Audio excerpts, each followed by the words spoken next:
Gabriel, vê se está me ouvindo melhor agora. Mais ou menos. Tentar mexer aqui, tentar aumentar aqui o máximo. Hoje nós vamos falar sobre conjuntos numéricos, né? O conjunto numérico reúne diversos conjuntos cujos elementos são números. Então nós temos conjunto dos números naturais, né? Que são os números que a gente conhece, como 0, 1, 2, 3, 4, 5, por aí vai, que ele é infinito. Ele é representado pela letra N. E nós temos dentro do conjunto numérico também o conjunto dos números inteiros. Ele é representado pela letra Z. O conjunto dos números inteiros, eles englobam os números negativos e os positivos. Os positivos a gente sabe que são os números naturais. Mas temos também dentro do inteiro os números negativos. Como está aparecendo aqui para vocês, é menos 3, menos 2, menos 1, 0, 1, 2 e 3. Então, dentro do conjunto inteiro, nós temos o conjunto dos números naturais. Então, a gente sempre grava que os números inteiros são os números positivos e os números negativos. Não esquece que ele é representado pela letra Z. Já o conjunto dos números racionais, ele também é um conjunto infinito, ele é representado pela letra Q. Ele reúne todos os números que podem ser escritos na forma A sobre B. Exemplo, se eu colocar um aqui embaixo desse 1 na reta, vai ficar 1 sobre 1, 2 sobre 1, 3 sobre 1. Então, isso pode ser escrito na forma A sobre B.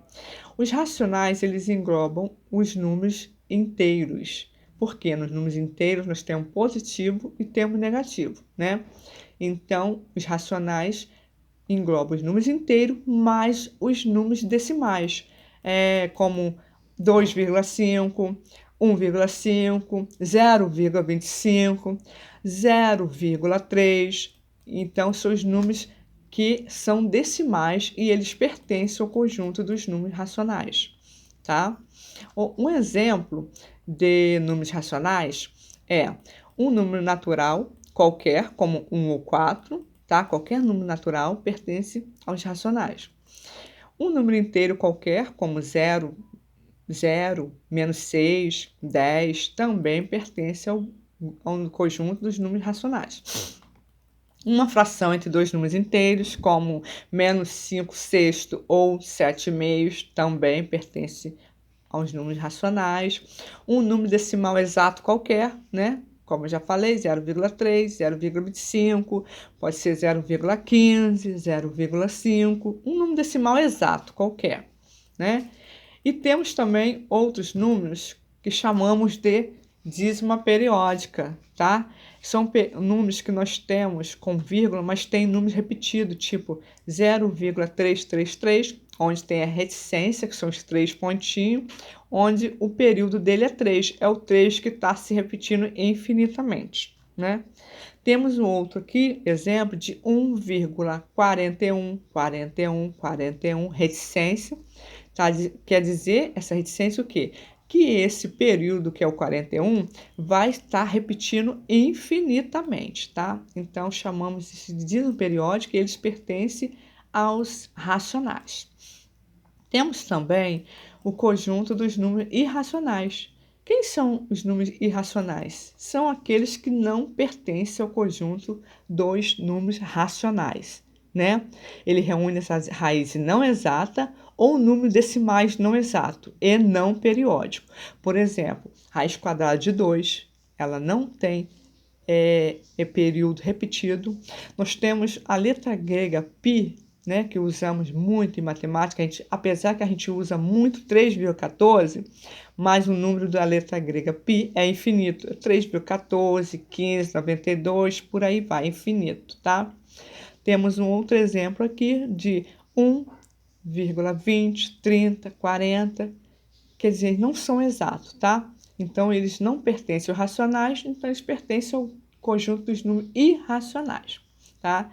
Importante ressaltar que as dízimas periódicas são números racionais e não irracionais, não confunda. São números decimais que possuem um período, por exemplo, 1,888, o período é 8. Se eu tiver 2,4444, o período é 4, repetido. Então, é uma dízima periódica, então pertence aos racionais, tá? Já os números reais são todos os números que você pode imaginar. Ele pertence ao conjunto dos números irracionais e também do conjunto racionais. Racionais, a gente já viu que quem pertence aos racionais? Os números inteiros, que são os números positivo e negativo, né? Mais as decimais exatas, dízima periódica, né? Então, e os números irracionais são os que não pertencem aos racionais. São números que não têm raiz exata, tá? São números que têm casas decimais não exatos e não periódicos. Então, o conjunto de números reais é qualquer número que você imaginar pertence a eles, ok? Então, vamos fazer a atividade agora na página 63. Qualquer dúvida é só falar, tá bom?